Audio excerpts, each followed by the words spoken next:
style, fashion, personality, and appearance made him one of football's earliest global celebrities.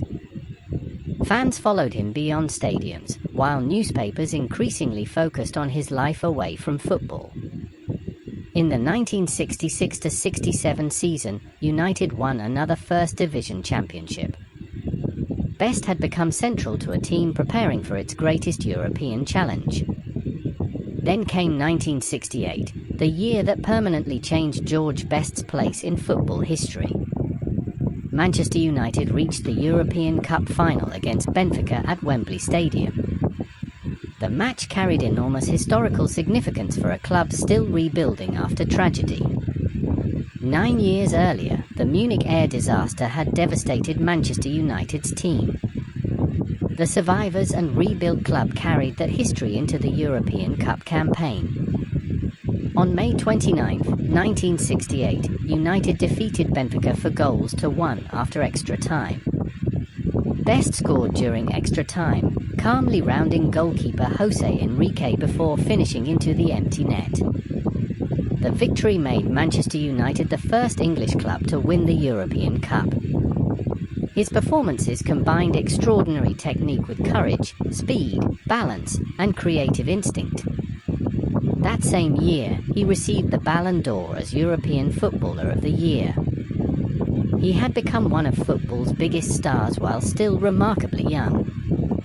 But success brought pressures that football alone could not contain. Best increasingly embraced celebrity life, enjoying attention, nightlife, fashion, and the wealth surrounding his fame.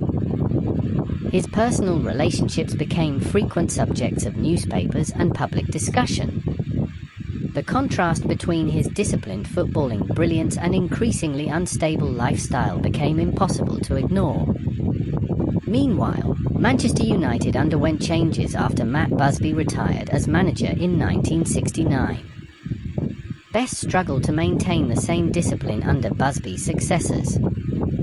His performances remained capable of brilliance, but consistency increasingly became a problem. The player who once seemed unstoppable was beginning to lose control away from the pitch. By the early 1970s, drinking and missed commitments were affecting his professional career. There were still unforgettable performances, including a famous goal against Sheffield United in 1971. Best collected the ball wide and moved through defenders with extraordinary speed and control. He finished the move with the confidence that had become his trademark. For Northern Ireland, he continued producing moments of individual brilliance. Against England at Wembley in 1970, he famously dribbled past his Manchester United teammate Naby Stiles. His international career, however, never brought him to a major tournament finals. Northern Ireland did not qualify for a World Cup during Best's international career. That absence remains one of the greatest unanswered questions surrounding his legacy. At his peak, Best possessed the talent to compete with football's greatest players. But his career trajectory was already changing.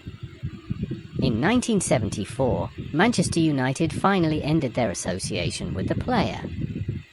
At 27, Best left Old Trafford after years of disciplinary problems and declining consistency. His departure marked the end of his greatest footballing chapter. He moved through several clubs, beginning with Jewish Guild in South Africa. The move attracted controversy because South African football remained deeply affected by apartheid segregation.